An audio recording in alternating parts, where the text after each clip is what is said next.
What's up, sports fans? It's time for Let Me Speak. I'm Joe Braverman, and on this show, we discuss the big news in the world of sports as heard from me, myself, and I. Here's what we'll be talking about this week. With 2 months to go in the regular season, the teams to monitor throughout the MLB. Plus, ahead of preseason week 1, the players in the NFL who need a good showing. And reacting to the elimination of the U.S. women's soccer team. You're listening to episode 85 of Let Me Speak. Let's get things started. Hit that intro.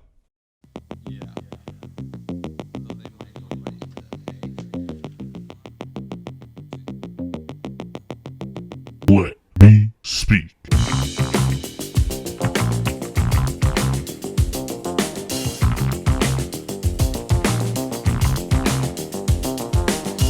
What's going on, everybody? Coming at you on a different day here. It's Tuesday, August 8th, 2023, and you are once again listening to episode 85 of this special podcast right here, Let Me Speak. Everyone for tuning in, wherever you are getting this, thank you once again. I can't say it enough. It's been great to be back.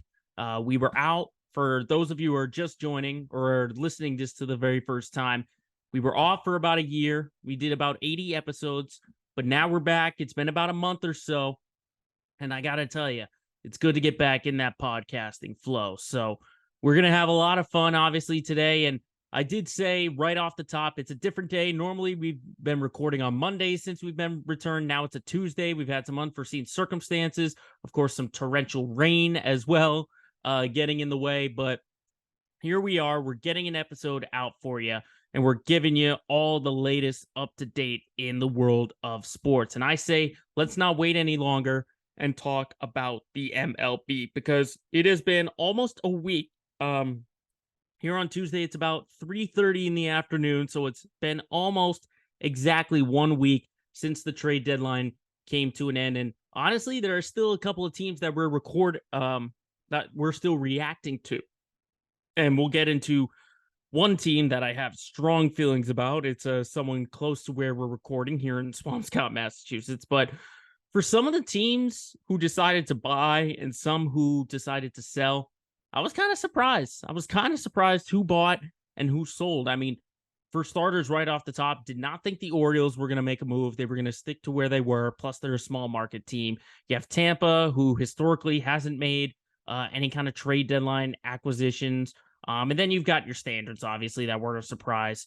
You've got all the contenders. The Dodgers obviously made some moves I talked about last week. The Rangers made some moves, obviously. The Mets selling everyone off, which, by the way, side piece, it's nice to get Steve Cohen, the general manager of the Mets, a little humble pie there, because he decided to put all his eggs into two older pitchers with some guaranteed money. So that's kind of nice to see, but to hear them say that they're going to wait until 2025, that plan just blew up right in their face. But the teams that I was very surprised to see buy and or sell, I want to start with the Padres, because obviously the Padres were one of the teams that were talked about in the offseason, giving out ginormous contracts. They sign Xander Bogaerts, they extend Manny Machado, they're going to extend Tatis, talks about maybe bringing back Juan Soto.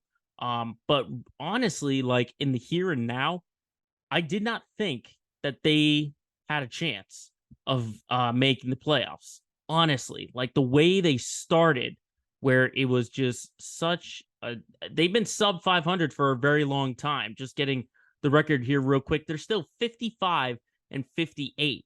So that's still not good. But in a national league that's kind of wide open after you get those top 2, top 3 teams, it's kind of wide open when you think about it. I mean, the standings right now, you've got the Giants and the Phillies in those first 2 wildcard spots, which I think are a lock. Then you got the Reds, the Reds, who are in the 3rd spot. They're a game up on the Cubs.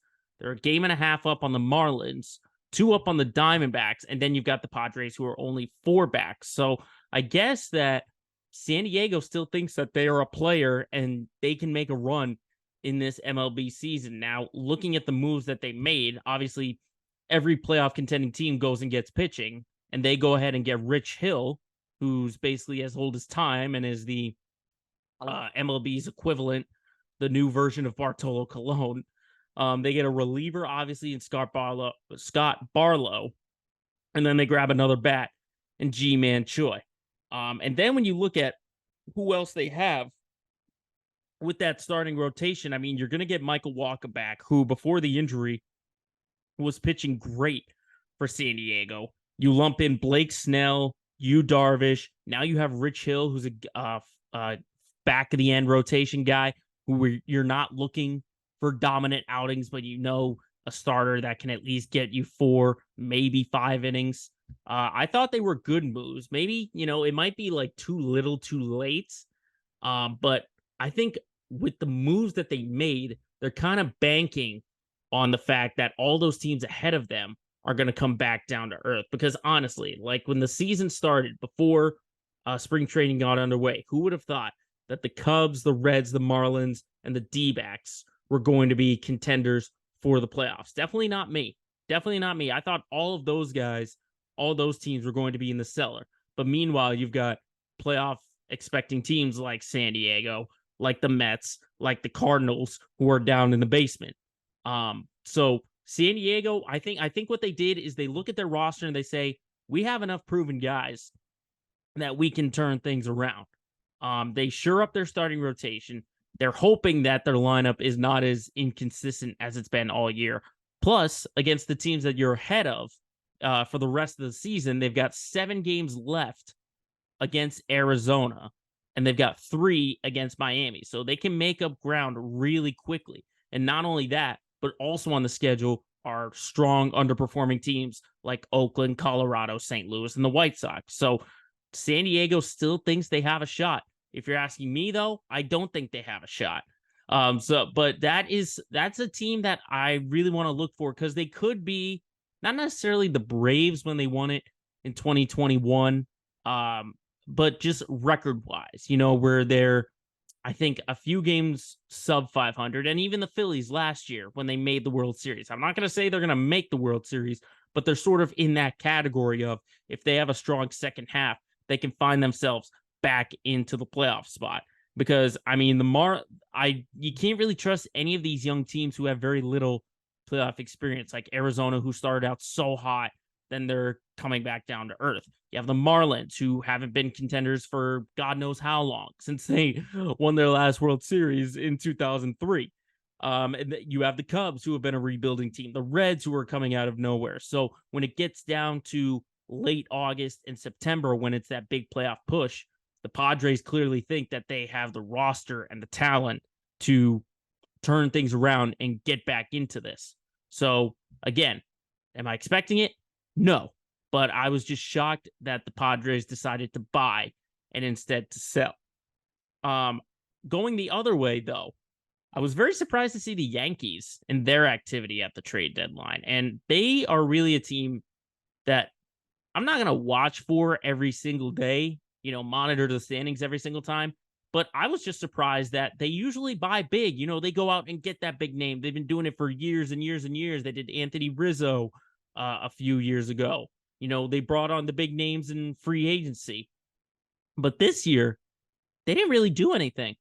They did not do anything. And I was very surprised at that. You don't see the Yankees as a team who's kind of mailing it in. But all they did was, I believe they grabbed a reliever in their bullpen from the White Sox. And honestly, I was on the mindset that regardless of what move they make, they weren't going to make the playoffs. Not at all. And I think there's a very strong chance that they miss the postseason, because I think, they're basically going back and forth with the Red Sox right now in terms of last place.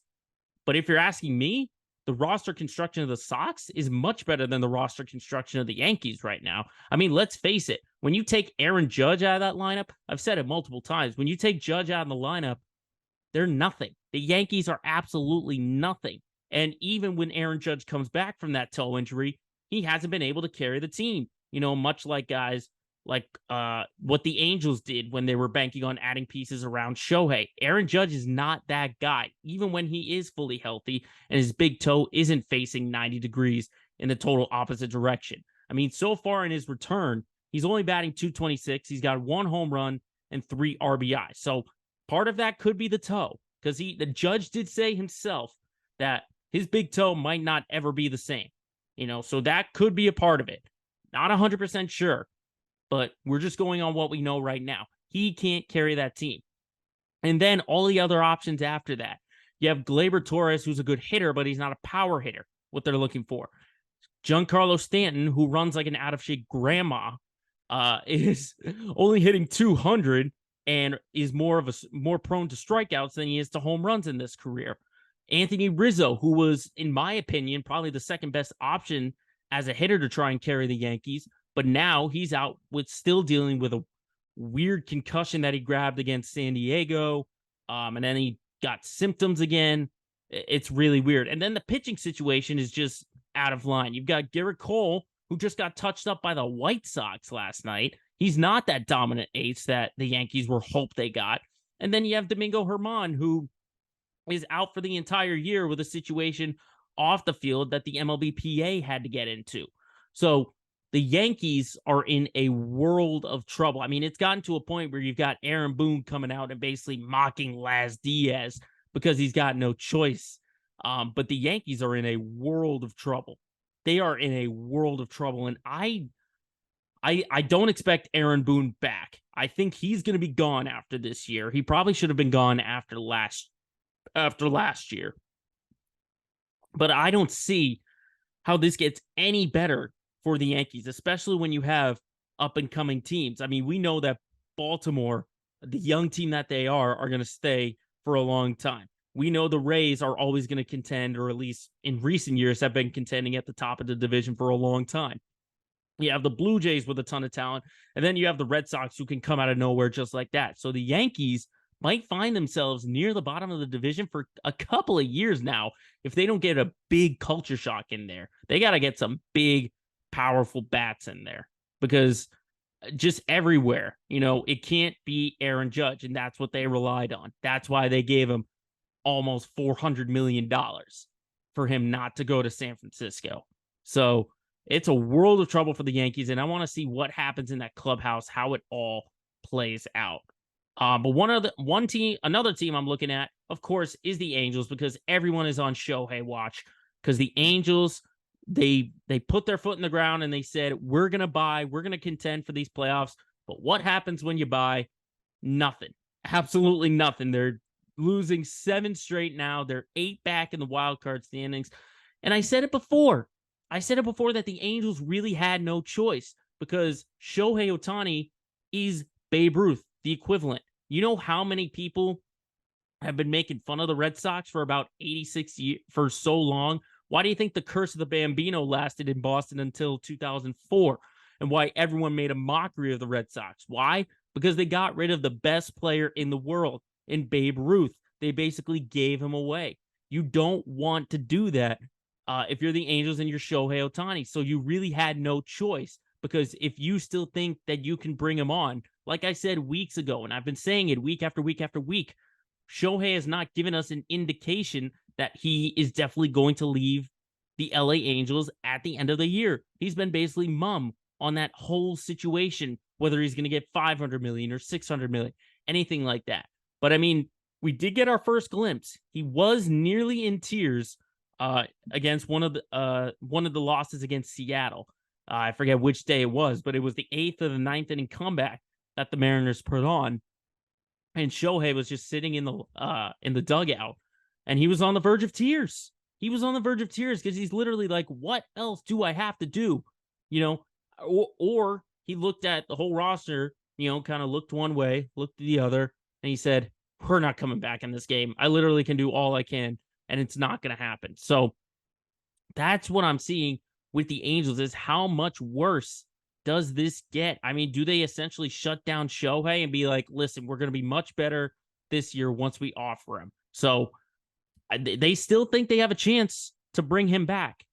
Otherwise, they would not have held on to him. They would have gotten rid of him, or, the general manager and the owner for the Angels were going to be in the cellar of, we were the guys that got rid of Shohei Ohtani. And look at all these sort of big superstar trades that were made. Does anyone think the Red Sox won the Mookie Betts deal?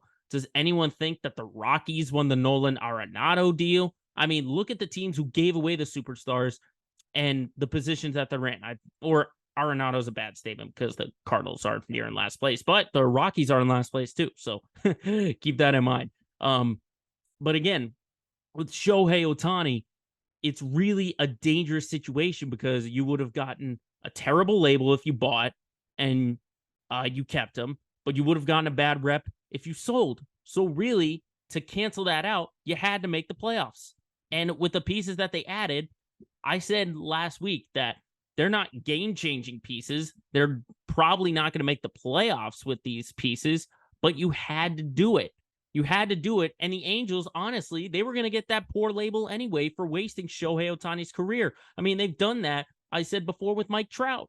So what else is new with the Angels? So all eyes are going to be on Shohei and basically just his body language for these last 2 months. Because honestly, I don't see the Angels making any kind of moves, especially at this rate, sitting 8 games back.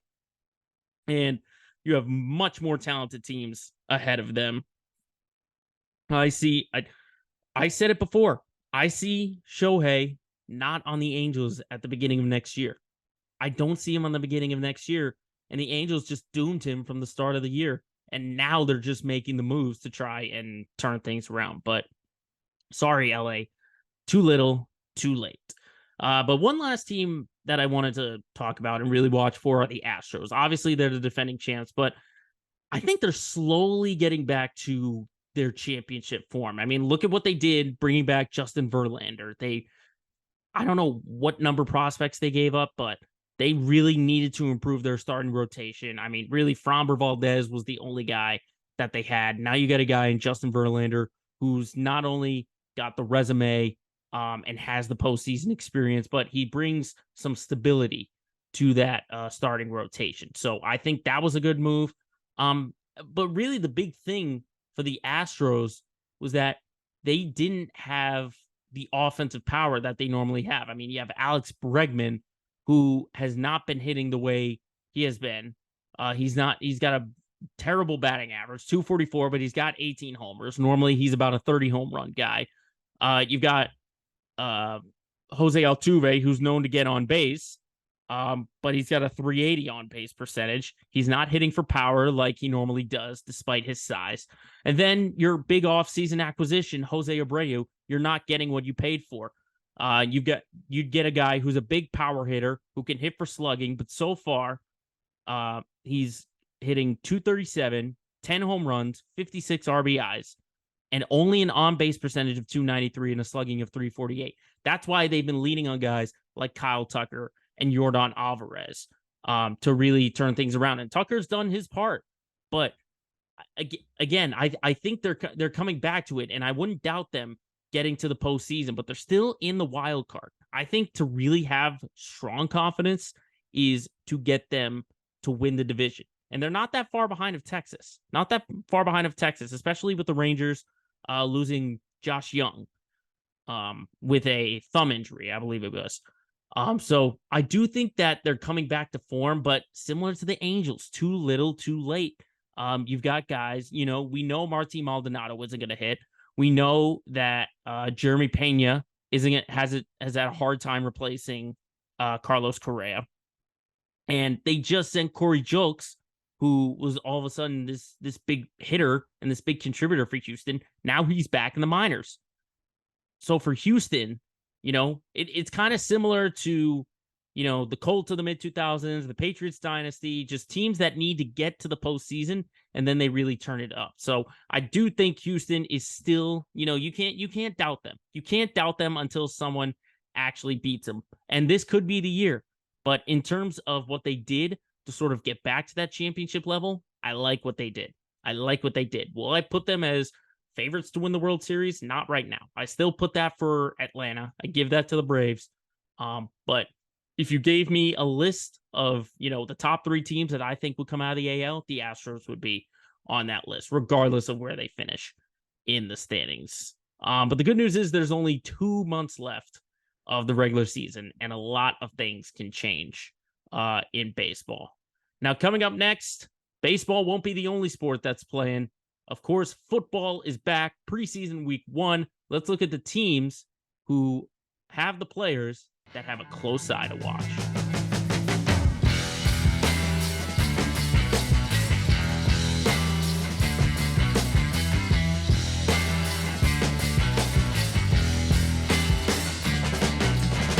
Switching gears to the NFL, as I said before we hit the in-between segment, football is back, and I got to tell you, I'm just so excited. I don't care if it's the preseason or not. Just seeing football games out there is going to be it's going to be fun. I mean, yes, it does kind of mark the end of summer, but just watching football games is just going to be, it makes me feel good, makes me feel nice, if you're asking me. And preseason week 1, obviously the Hall of Fame game was last week, so that technically doesn't count.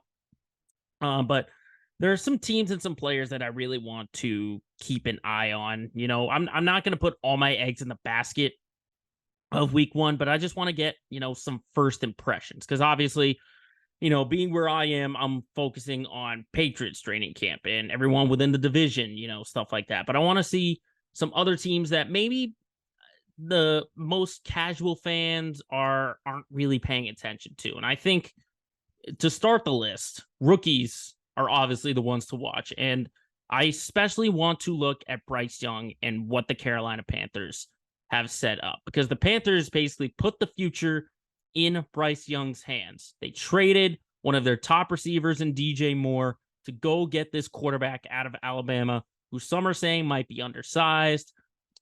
Maybe probably shouldn't have been the first quarterback taken. It should have been like CJ Stroud or whatever. But the Panthers are investing in Bryce Young. And you can see it with sort of the offense that they put around him. You got Miles Sanders, who led the Eagles in rushing. Yes, the Eagles who went to the Super Bowl, the top team in rushing, one of the top offenses there. They got him. They brought over a serviceable receiver in DJ Chark. You brought on veteran leadership from Minnesota and Adam Thielen. You got a tight end in Hayden Hurst. So they've fixed the offense, at least on paper, because last year was horrible. They had the 4th worst offense last year in terms of yards per game. And especially in the quarterback situation, you brought on Baker Mayfield late, who some are still, in or out on. We have no idea if Baker Mayfield's going to be good or not. We'll talk about that in a little bit. You had Sam Darnold, who even before last year was labeled as a bust. And then you had PJ Walker, who's a lifelong backup. Okay, so the offense was very poorly constructed. And I like their defense. I think they have a serviceable defense, but I just want to see how the Panthers are going forward, because let's face it, it's been a nightmare since post Cam Newton, when they get even like the last year of Cam Newton in like 2019. Since that year, it's been nothing but a rocky road, and they've literally tried everything. They've tried everything to try and turn that franchise around. I mean, they gave a whop load of money to Matt Rule, and then sure enough, he's gone. So what is this culture? What is the franchise going to be like? I'm very curious to see how the Panthers will do. And we'll see it. They'll get the Jets, I believe, in their first preseason game. It is at home. But I just want to see, I want to see how Bryce Young does. I want to see, because obviously when you're the number 1 pick, you're going to have a ton of scrutiny. And we already heard that he's going to play. We know that Bryce Young is going to get a couple of drives, a couple of snaps. And I just want to see his first impressions. Because if he's struggling, again, I'm not putting all the eggs in the basket, but if you get off to a good start in the preseason, if you have a good preseason, then the expectations get a little bit higher, and people might actually take the Panthers seriously. But if you struggle, that already puts you behind the 8 ball. So if Bryce Young just doesn't totally crap on himself in these first couple of preseason games, it doesn't matter about the result, but it's just a matter of how he looks. How can he read the defense? I think if he can get off to a good start in this preseason, he has a good 3 weeks of preseason, then I think you can start feeling optimistic if you are a Panthers fan that things can turn around. So that's really the first player / team I want to look at. The second one I want to look at obviously has to be out in Mile High. I want to see the relationship between Sean Payton and Russell Wilson. Those two are really the big ones in Denver that I want to see, because we know what happened last year. I don't need to give it to you back, but basically Nathaniel Hackett did a poor coaching job and Russell Wilson did not live up to the big trade out of Seattle. What happens? You get a coach who is for sure on his way to the Hall of Fame in Sean Payton. And really what he needed to do, it was almost like, when the teacher steps out for a little bit and there's no supervision for all the students, they go crazy and they sort of get out of hand. So what they needed is a firm adult to get back in the classroom and to say, settle down. And they go to the popular kid or whoever's the smartest kid, whoever's running the class, being like, you don't run the show, I run the show. But Payton also said, and we saw in the comments about Nathaniel Hackett, which Aaron Rodgers strongly clapped back at, he told Russell Wilson in very discreetly that I still trust in you. And last year is last year. Let's put that behind you. So Sean Payton needed to reset the culture. Did he reset the culture, though? I would love to see how that looks in these first 3 preseason games, because we saw it. We saw players at the tail end of last year not happy at all with Russell Wilson. We heard a report from an offensive lineman when Russ was trying to fire up his team. He was like, hey, cheer on your teammates, stuff like that. We saw those guys not happen. Obviously, Nathaniel Hackett gave too much power to Russell Wilson because Russell Wilson could do almost whatever he wanted last year. Now you have Sean Payton, who's a respectable name in there. You'll have guys not named Russell Wilson look at that guy and be, that's a guy that I can respect. And he's not going to take no BS. I mean, he didn't just totally pluck Drew Brees from San Diego. He had to bring him in and he had to develop him and the entire Saints roster. So those first 3 games, I want to look at, sideline mood, because we know that Russ Wilson is the guy. How he acts on the sidelines, he might, tone it down a little bit. Sean Payton, if he sort of holds his players in check, or if he was sort of checked out like he was at the tail end of his Saints coaching career. And then also, he still might have his Fox broadcasting hat on and give those one-liners like he did to Nathaniel Hackett. I want to see in this preseason, what is that sideline like? What is that organization like? If I hear guys, specifically Russell Wilson, saying, oh, this is so much better than last year, or the vibes feel so much better and it feels normal again. If that happens, then Denver can be a contending team. But if it's basically a carryover from last year and Sean Payton can do nothing about it, his hands are tied. He's doing all he can, but Russell Wilson is still sort of getting in his own way with the power that he was given, then it's an issue. Then it's a big issue. So that's what I want to see from the Broncos. How does Sean Payton and Russell Wilson set the dynamic, and what kind of dynamic is there? But one last team that I really think, I think more teams need to be paying attention to it, not necessarily because they're a good team or a bad team, but just the situation itself is in Tampa, in the Buccaneers. Because really the big question is, what are the Bucs going to do in the post-Tom Brady era? Because we know what happened last year with Tom Brady in his final year. First time ever he finished sub 500. They get bounced by the Cowboys at home in the wild card round.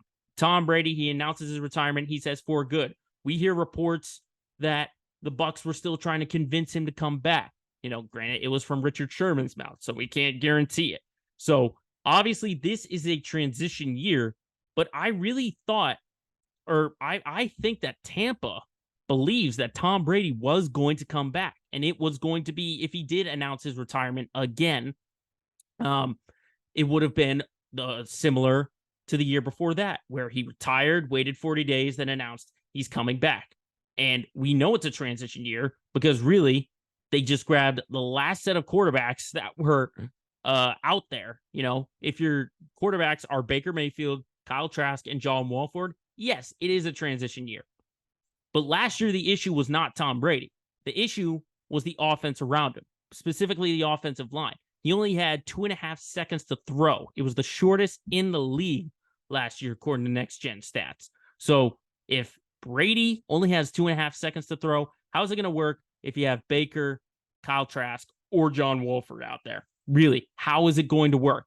And we saw in the first couple of days of minicamp a month ago that Baker, he struggled and he was making it a competition with Kyle Trask. That's why. So I don't know if this is like a full-fledged tank that the Bucs are going to do, if they're tanking to get that number 1 pick and get Caleb Williams. So it only has to be a 1-year transition. But I don't think Tampa set themselves up. I know the division really stinks, but if you ask me, I think the Saints are the favorite in that division. But for Tampa, they really just didn't have a plan B. They relied on Tom Brady. They thought Brady was going to come back. And now you have guys, like Devin White, who are requesting a trade, but then said, oh, I was selfish, and took it back.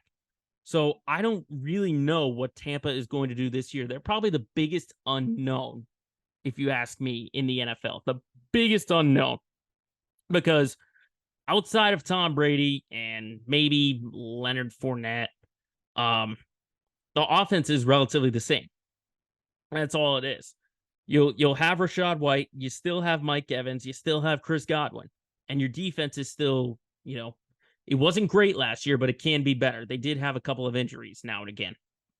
But I think Tampa is the biggest unknown, and that's the franchise that I think more people need to be paying attention to, because we saw what happened in New England, and we still know what's going on post-Tom Brady. What do the Bucs do post-Tom Brady? That's the question that needs to be answered, and we will get answers in the preseason, at least from the quarterback standpoint, if it's going to be Baker or Kyle Trask. So that's, the football side of it. Again, regardless of situations, anything like that, it's so exciting to get football back. But coming up next, we're not just looking football. We're going all around the sports world to give you some topics that we didn't quite get to in these first 2 segments, including heading to the pitch and the disappointment for the United States women's soccer team.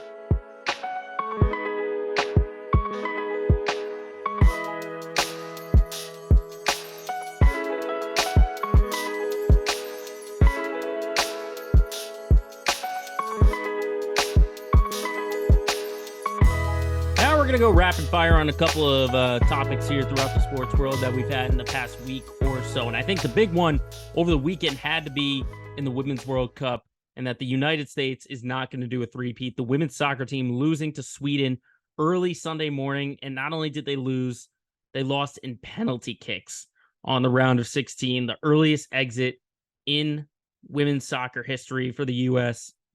And it was kind of surprising.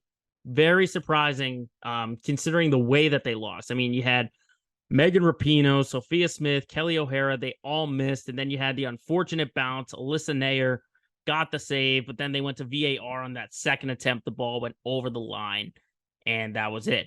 And honestly, it was kind of disappointing. It was disappointing to watch the women in their performance this World Cup. I mean, they were held scoreless in the last 2 matches. And out of their 4 World Cup games, they only scored 4 times. They got 4 goals. And 3 of them came in the very first one. So, everyone's looking at the criticism from Carly Lloyd.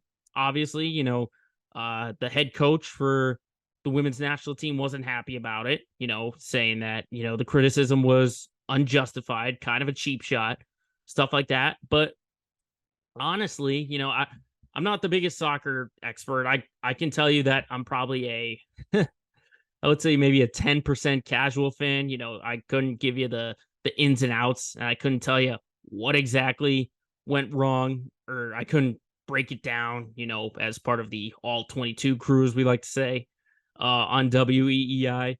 But just watching the games, they had their opportunities, they had their chances, and they couldn't capitalize. And obviously this was a much different team. Obviously you had Rapinoe, who was kind of flirting with retirement and then eventually came on. Then she announced that this was going to be her last World Cup.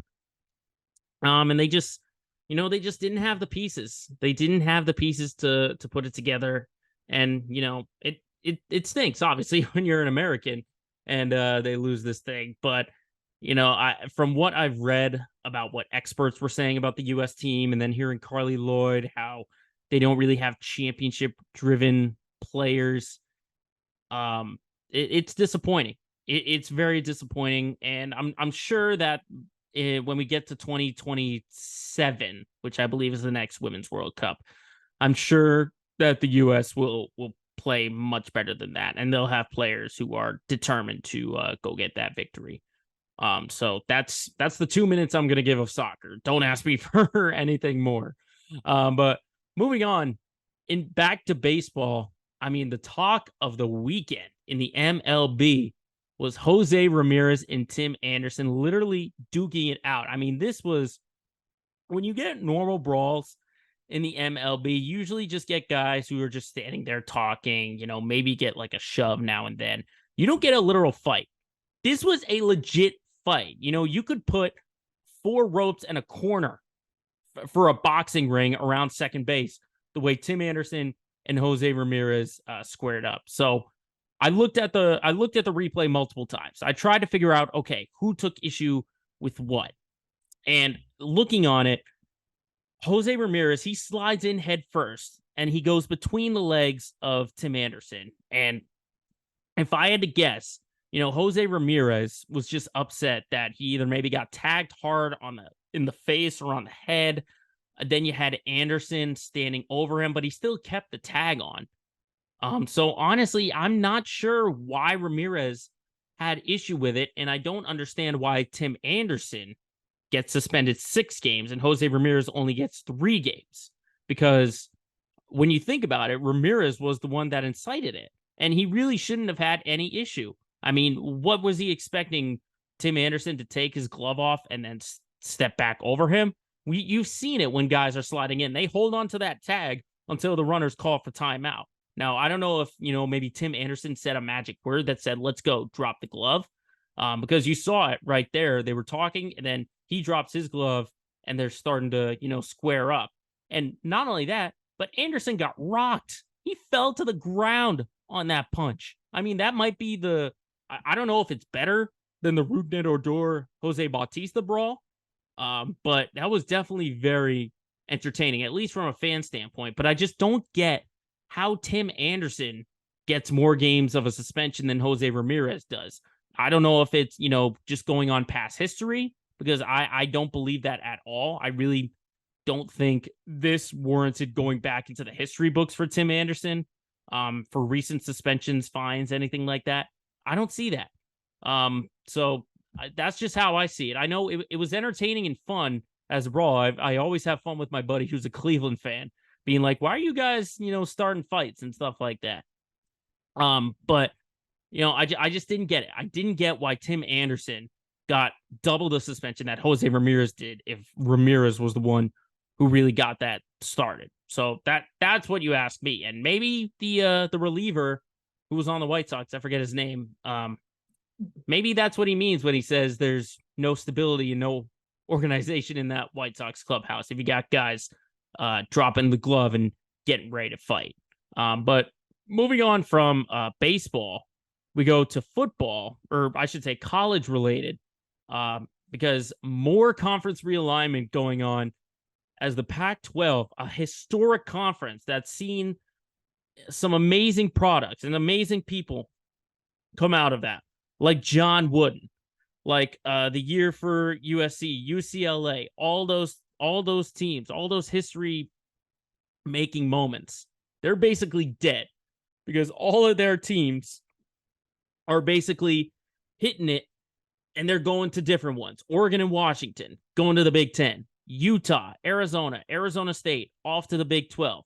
There's talks that Cal and Stanford they're talking with the ACC. I mean, it's just chaos. It is chaos right now for college sports. And I've really relied on the fact that this is just going to turn into one big mega conference. And they're basically going to pick, 80 teams or whatever for a big mega conference. And then all these, what was the SEC and the Big 10, Big 12, they're going to turn into divisions. That's what I think is going to happen. But essentially, it is all about the payday. These schools are looking for those TV deals. They're looking for more money and more exposure. And sure enough, Oregon and Washington are going to be traveling to Ohio State, to Michigan State, to Wisconsin, when that was so unlikely. Really, the only time you would get that is during bowl season. So I'm very curious. It's almost like I want to fast forward to what the NCAA is going to do. What are they going to do about this? Because teams are going to continually jump conferences because they're going to chase after the money. So I just want to fast forward to when this all gets turned into one big mega conference with subdivisions that eventually lead to any kind of playoffs or stuff like that. So it's a complicated situation with college sports. I'm glad I'm not in college right now, or, no, I'm face first into covering any kind of college team, because it's just chaos right now. Absolute chaos. But going back to football, though, to get on a lighter note, the Pro Football Hall of Fame, always a great time. We saw 9 more members added and a couple of great speeches this weekend. I just wanted to talk about a few of the names that were in the Hall of Fame or who got enshrined. Darrelle Revis is the big one. I think he was the first shutdown corner that I remember growing up and watching football. I mean, that doesn't really exist nowadays, obviously, because the football is so offensive centric. But in terms of cornerbacks where you would put together a game plan where you didn't have to target them, if you had your top, coaches would put together game plans where they would try to get their best receiver not on Darrelle Revis. I mean, you don't get a nickname Revis Island for nothing. And what he accomplished in his career, starting with the Jets, I'm glad he's got a Super Bowl ring, and I'm glad it was here in Foxborough against the Pats, but that's maybe one of the last few shutdown corners that this game has. So much respect to Revis, and it was kind of funny for the Jets fans to see him mention the Patriots where he got his ring and boo him out the building. It's like, hey, he came back to the Jets after then. Just keep that in mind. Joe Thomas is another name I wanted to talk about. Thomas basically kept the Cleveland Browns relevant for years that they weren't. I mean, this is a guy who blocked for 18 different quarterbacks. I mean, keep in mind, before Cleveland got the stability of Baker Mayfield, followed by Deshaun Watson, it was literally like picking names out of a hat, being like, guess what? You're quarterbacking for the Cleveland Browns. And the fact that he went over 10,000 consecutive snaps before that ended. I mean, come on.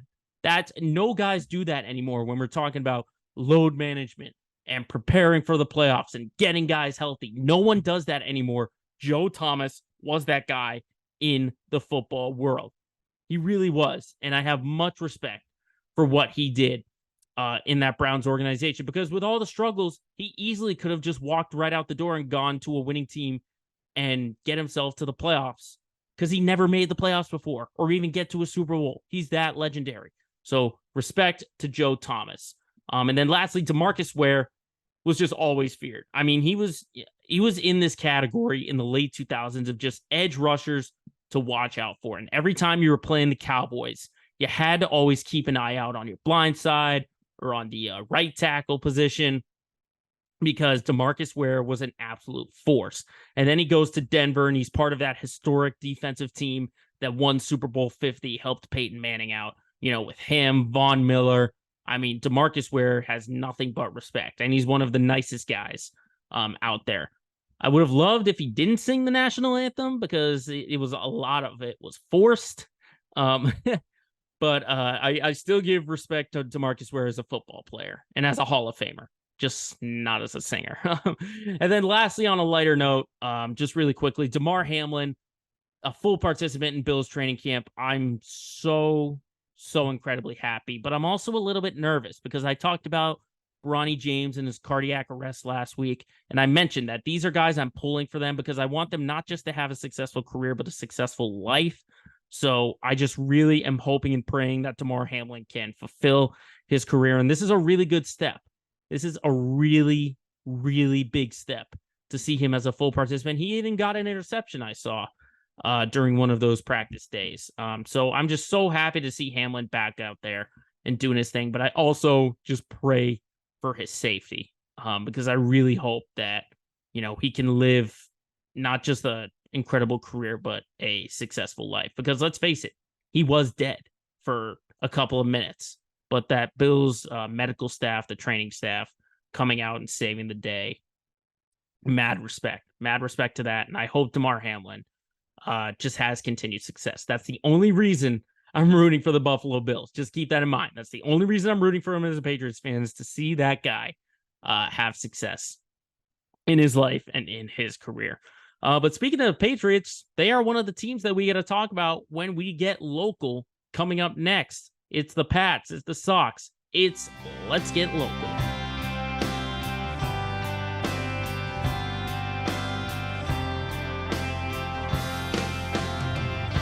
This is our city.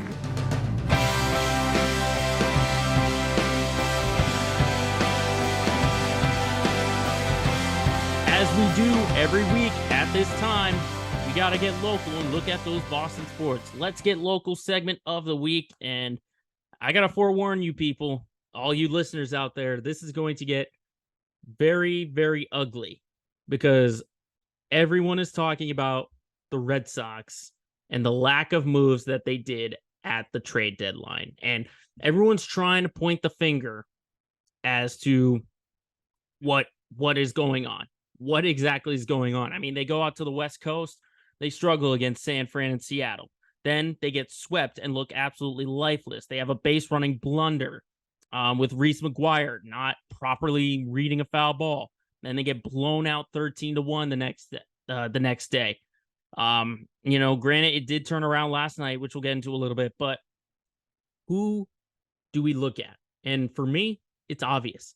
Chaim Bloom made all of this happen. He dug his own grave with this situation because he's done the Red Sox nothing but a disservice since he has taken part in Red Sox organization, since he became this chief baseball officer or whatever his title is. Because what does he do for a team that is only 2 games out of the wild card and has a shot to get into the playoffs if you make just a single move? Not relay everything out there, not put all your eggs into someone's basket.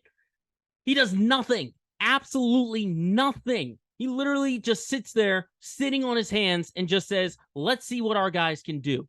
Okay? That is a terrible message to send. You have a team that is overperforming, and no one expected to even contend for a wild card. This was everyone's pick to finish last in the division.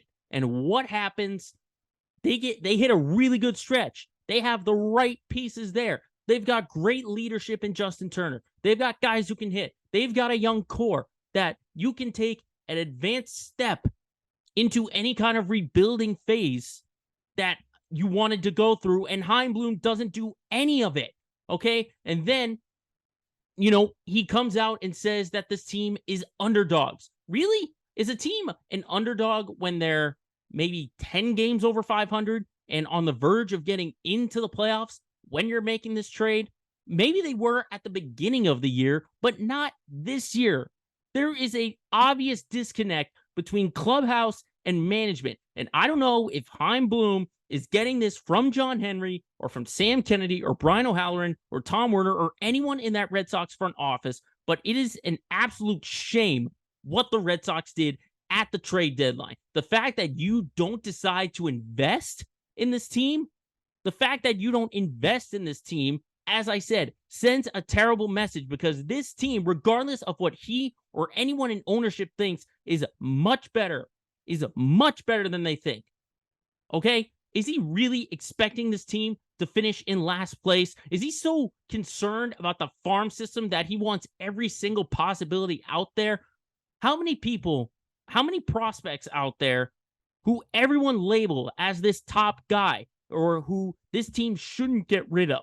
How many guys actually make it? The answer, very small percentage of guys who are highly touted prospects, either in AA or AAA, work their way up through the minors, are actually successful. Okay? Not many of them. Not many of them. You have your untouchables. You have Marcelo Meyer. You have Cedon Rafaela. You have all these guys who are untouchables. How about the guys after that? Okay. Is really anyone going to be expecting if they make their way up there? If you really care, if your 15th ranked prospect or your 10th ranked prospect is really traded? No. How about the guys in 50? Okay. Does he really want to hold on to all 55 of these prospects? Because if he does, it's a dumb move. Absolute dumb move. And Chris Scheim on the Greg Hill Show, and when I produced for him on the WEEI Producer Show, said it best. Give us a path. Literally, if you bought or if you sold, it would have been one thing. But the fact that you stood and did nothing, like, where is the direction of this team? No one knows if they're a contending team that we should be expecting them to contend for the playoffs and should be in the playoffs every time, or if they just continue to sell, and are comfortable with staying in the bottom of the division. So really, if I'm John Henry and I'm actually alive in this ownership and I actually care about this baseball team, I'd be looking at what Chaim Bloom did, and I'd be saying, you should be fired for this, because it's been multiple years that Chaim Bloom decides to go down this path of making either the cheap move or no move at all, okay? This team last year, when they were only 2 back and still contending for a playoff, decides to get rid of a clubhouse leader in Christian Vasquez. Granted, it probably was the right move, but the fact that you toe this line of selling off Christian Vasquez, but still bringing guys like Tommy Pham and Eric Hosmer, okay? The year before that, you get Kyle Schwarber. How? Because he was hurt, and you expect him to play a position he's never played before in first base.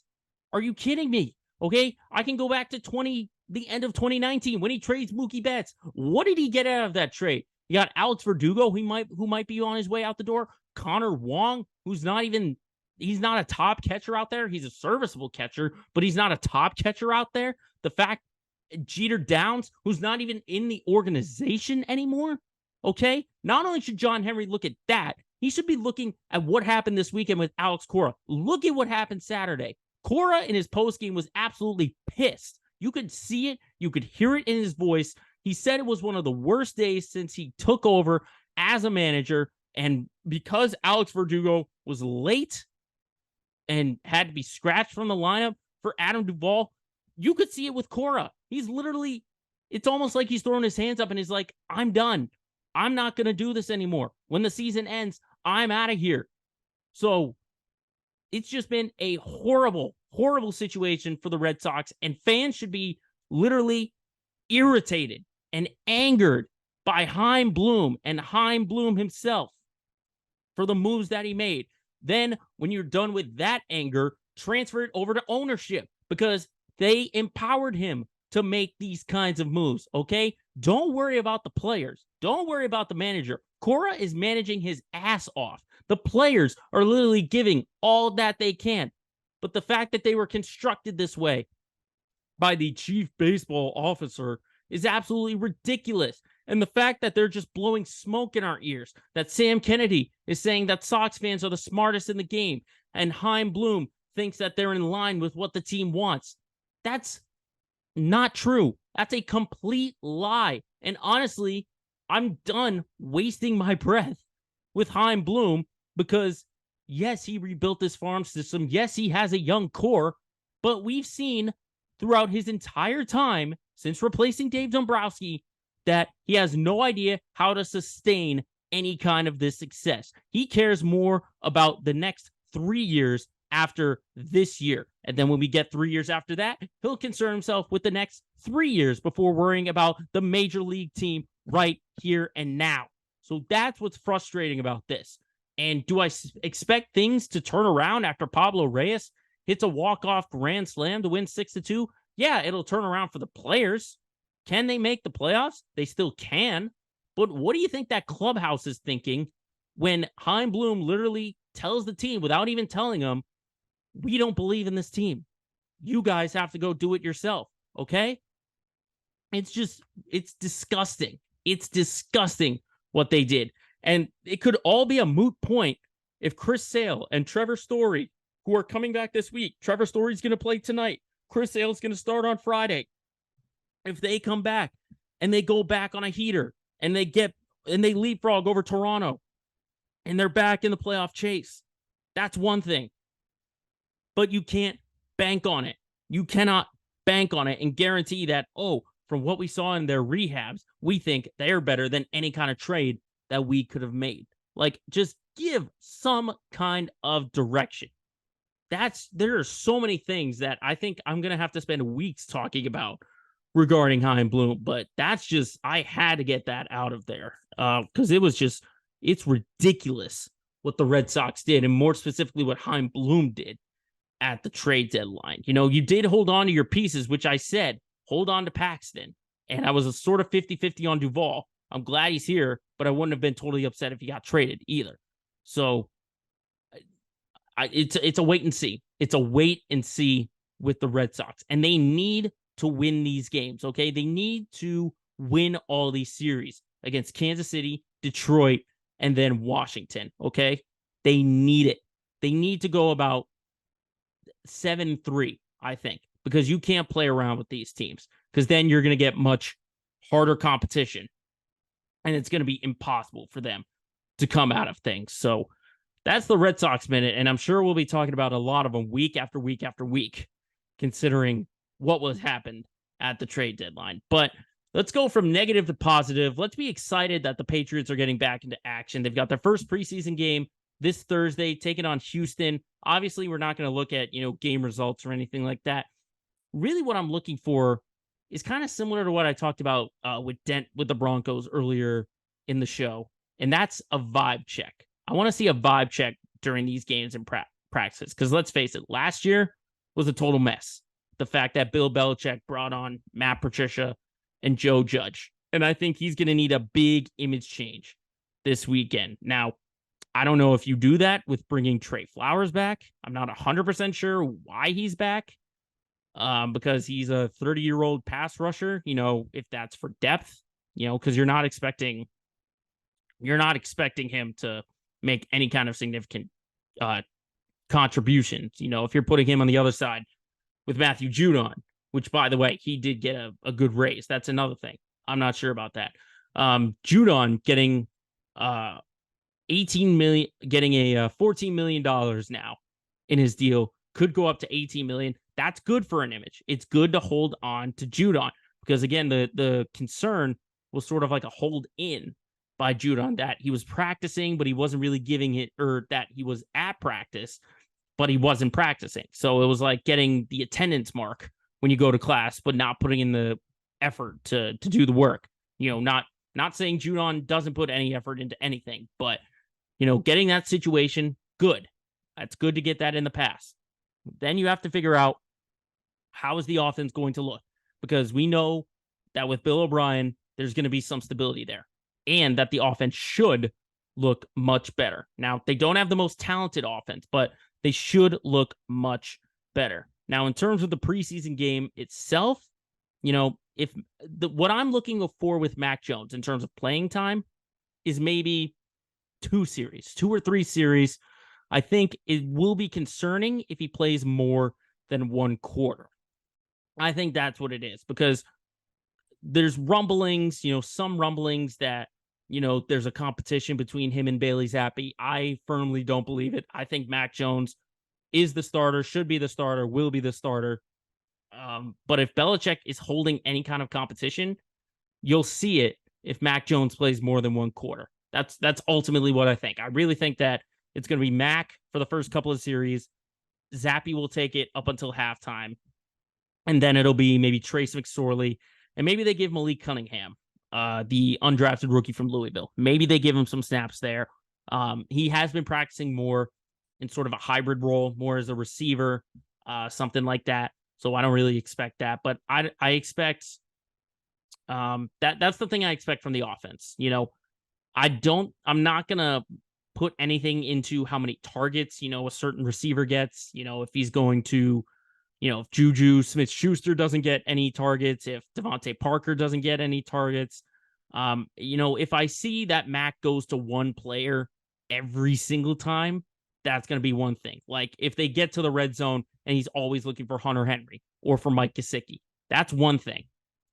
But if it's, if he's able to split up the targets on some of these throws, then, that's okay. Then I'll be okay with that. But I'm not putting much stock into this preseason week 1 in terms of results or how players look. I'm looking for more of a vibe because Mac Jones has said it's more fun and he's going back to having more fun. And obviously he has fun. You can have fun when you have guys who know what they're doing watching your back. So it's just, it's vibes. I'm looking at the offensive line. If they can get any kind of stability, those are just the little things that I'm looking at for this Patriots team. So it's kind of a whirlwind time here when you're talking about Boston. But staying on the lighter side to end our show, we got to look at our LOL moment of the week. And this one might be a little unconventional.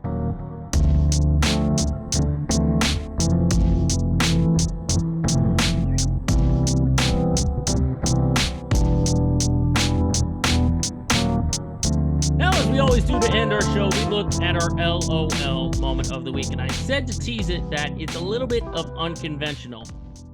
This LOL moment is, it can be funny for some people, but at least for me, because it's relative to my field and something that hits a little bit home, it's not really an LOL. It's more of a WTF moment of the week. So I'm awarding this LOL moment to Orioles ownership, the Baltimore Orioles ownership, because they decided to make one of the stupidest moves in the history of stupid moves, okay? I have so many issues with what the Baltimore Orioles ownership did. Now, for those that don't know, the lead guy on the Orioles broadcast team for MASN is Kevin Brown. Kevin Brown started in radio for them, started on their radio broadcast, and then took over a couple of years ago, and is widely respected in the broadcasting community and has not been involved in any controversy at all. But not to his fault, not to his own undoing, he is now apparently in some hot water. I want to play this clip. For those of you that will see it, you'll understand how upsetting this is. And those that are listening, you'll also be very upset. So take a listen. This was back on July 23rd. This was when the Rays were playing the Orioles. They were in Tampa for Baltimore versus the Rays. And this was what Kevin Brown said on the pregame, talking about the Orioles' lack of success at Tropicana Field. Take a listen to this. Brandon Hyde has felt like this has been maybe the toughest ballpark to play in, but the Orioles have a chance to do something special today. They've already clinched at least a split in the series, winning 2 of the first 3, and they could pick up a series win behind Tyler Wells today. It's been a minute. The Orioles split a 2-gamer with the Rays in June. They had lost their last 15 series here at Tropicana Field. You have to go back to when our now colleague Brad Brock picked up the win in the series finale, June 25th, 2017, the last time the Orioles won a series here at St. Pete. Already got 3-2 at the Trop this year after winning 3 of 18 the previous 3 years combined. It is a stark difference, Ben, and it is not a bad Rays team. It's not like all of a sudden the Rays became slouches in the American League East. They've led this division every day, but now 2, and the Orioles once again are back alone in first place. So those comments seem harmless. They seem totally fine. Well, it was because of those comments that Orioles ownership decided to suspend him. Kevin Brown got suspended for those comments right there, okay? The big issue that I look at is that he said what the graphic said. For those of you who are watching us on YouTube, this was a graphic that was put out, and it was planned. It was put on the broadcast, and he was reading off of it and said that Baltimore won more games at Tropicana this year in 2023 than they have in the past 3 years combined. Let me say that again. That statement was on a freaking graphic, okay? Not only is this censorship, violating free speech, this does everything morally wrong with the fact that no one is allowed to speak their mind, okay? This angers me so much. That would be like if I was producing WEEI and I was talking about the Red Sox, because we are the Red Sox radio network. If I talked to Fitzy and Hart on a Sunday and I said, hey, this Red Sox team really stinks. If I said in my trending update that the Red Sox have lost 4 in a row and 5 of their last 6, John Henry could come to me and be like, hey, because you said that, we are suspending you. Luckily, we are in a great city with, as much as I rail on John Henry and that ownership for the direction and all that, they at least allow people to criticize them. Okay? That's why you get to hear the legendary Joe Castiglione, who is respected, Will Fleming, who is respected, Lou Maloney, who is respected. We get to rail, if we have to. We get to criticize. But the fact that Orioles ownership don't allow this, because let's face it, the Orioles have been a dumpster fire. Basically since 1984, they have been a dumpster fire. And for the past 30 years, John Angelos, the owner, has just basically canceled he's just been so unlikable, and this just hits a completely new low. A completely new low, and I'm absolutely disgusted. Just like I am with the Red Sox, I am even more disgusted with this situation right here. Now, Kevin Brown is going to return Friday, but that doesn't take away anything from the situation. He still is going to have to live with the fact that because he read off a graphic, and maybe he ad-libbed a little bit, but nothing insanely critical of Baltimore. He was boosting them. He was boosting the fact that the Orioles were actually good this year and that they were winning games in Tampa and that they're in first place in the AL East. And Michael Kay from the Yankees network said it best, is that now he has to live with this embarrassment for publicly humiliating this guy who is well respected throughout the league and in the broadcasting world, and you decide to do this to him? That is shameful.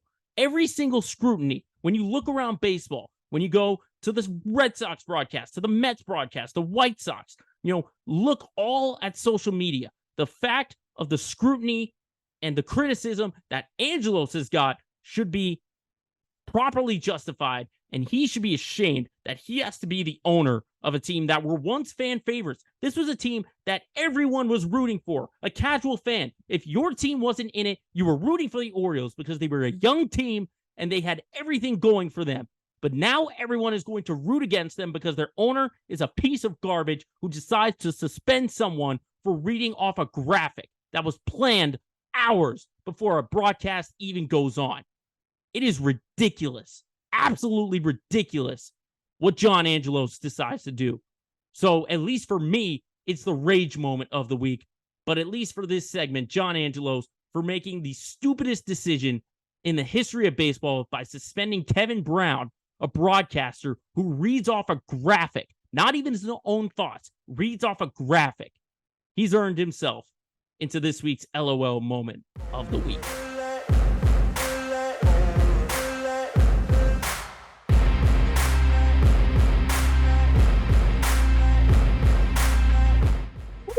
And we are done. We needed that one. Thank you, everyone, for tuning in to this episode of Let Me Speak. Make sure, as always, you are following our social media pages on Facebook and Instagram. Just search Let Me Speak Podcast. Programming note, we are going to be off next week because this guy right here is going to be filling in as a producer for Jones and Mego with Arcan on WEEI. So tune into that all next week from 2 to 6. On 93.7 or wherever you can get WEEI via the Odyssey app or at WEEI.com. You can always call in 617-779-7937 or hop on the text line 37937. Thank you again for everyone to tune in, and we will see you in 2 weeks for the newest edition of Let Me Speak. Later!